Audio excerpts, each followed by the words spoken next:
Now, I have to ask you something. I've been seeing the ads for the new season of Survivor, and they all say the same thing. This year, we take it to a whole new level. Just like that, a whole new level. It's true, yes. It's that guy. And I'm thinking, okay, you think you've seen them do everything you can do on this show. Right. The only thing I conclude is that you're killing somebody this year.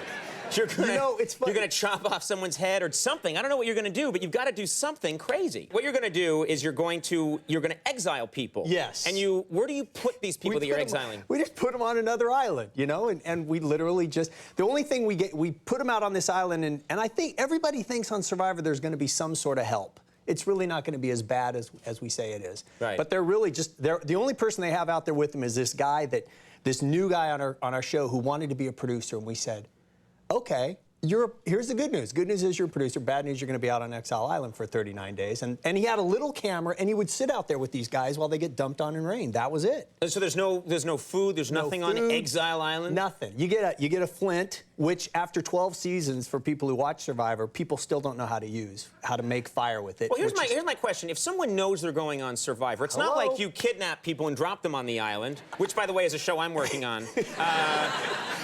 Called Bad Idea Island. But what I'm curious about is you'd think that people would prepare. If I knew that I was going to be on the show Survivor, I would be reading up, boning up, studying everything. I know. But people don't do that a lot of times. People still don't. We have this season that's on tomorrow night. We give them flint to start fire. We have done this for years now. And right away, there's all these young guys going, okay, does anybody know how to use this? And we're looking at them They think it's like a cigarette lighter. Yeah, they're just going like this. Little garage door open. It's got to start. And in fact, we've had a couple of seasons ago, we had a guy who kept saying, I'm not really worried about making fire, you know? I think I'll be okay with fire. And we realized something was funky about that, and we frisked him and found out that he had hidden some matches in the darkest of orifices. What? Yeah, okay, yeah, all right. The audience got it right away. I'm like, but I don't know what you're saying. Where exactly? So he hid matches up there? Yes. That seems to me like it would be dangerous. It probably was, but that's how... You start a serious ass fire going. That's a problem. That is it. We said bend over and found him. Now, so you can frisk people? You can... Yes, we do frisk people. And people try to... the thing I would try and bring is food of some kind. I would try and bring some kind of food with me. Yes. Have people tried to do that? Yes, Have people often. Like tried to wear a hat that's clearly made of smoked salmon, or a beard that looks like chocolate kisses? Well, this is just my beard, you see. Does anyone do that? People do.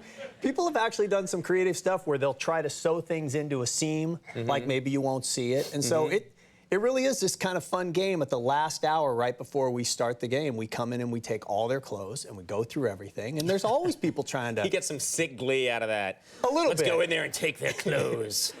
Now, let's talk about the food issue, because clearly the biggest thing a lot of these people are fighting is hunger. They get very, very hungry. They do.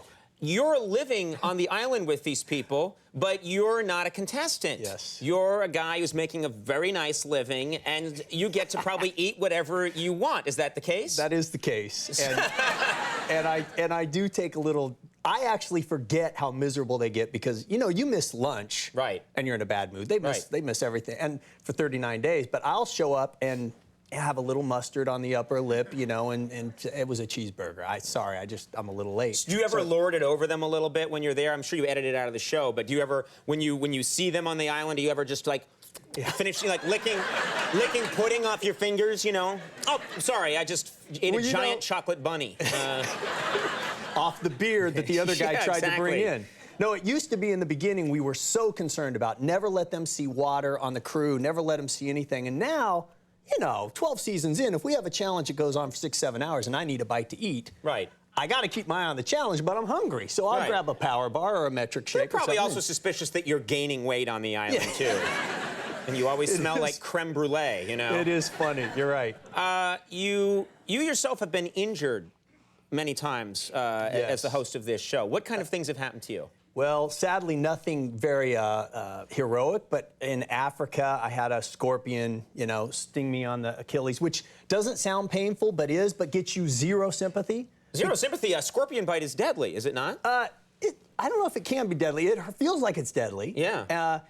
I had a jelly. I'll tell you what does feel deadly is having a jellyfish sting you down in the. I'm in the water for about 6 hours, and once again we're talking about this nether regions. Yeah. And a jellyfish stung me there, and we were in the middle of a challenge. Why did it attack you there, do you think? It swam up I had these huge swimming trunks. It was the first season, and I looked like a bigger doofus than now, and I had my dad's swimming suit on, and it just. It thought it was like a tunnel, and it went in there, and probably thought it saw another creature, and was like, Well, you know what's great is it's a squid, and then, and then you're fighting. It's possible. I'm theorizing things. I peed on an electric fence. Wait. What? That sounds like it has nothing to do with the show.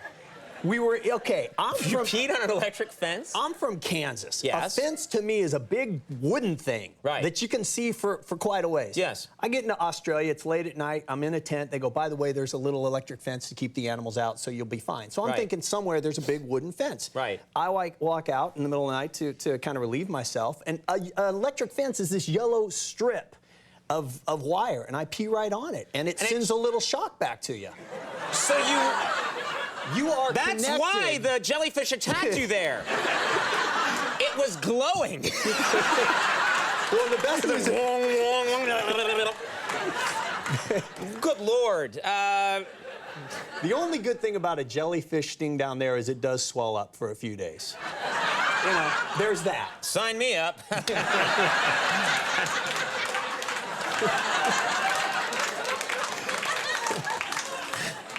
Now I'm depressed. Survivor Panama Exile Island airs Thursdays at 8 on CBS. Yes. People can't seem to get enough of that show. Congratulations. Thank you. Continued success. Thanks for being here. Thanks for having me on. Yeah, nice to have you here. Jeff Probst, everybody. We'll be right back. Very funny guy, Jim Gaffigan.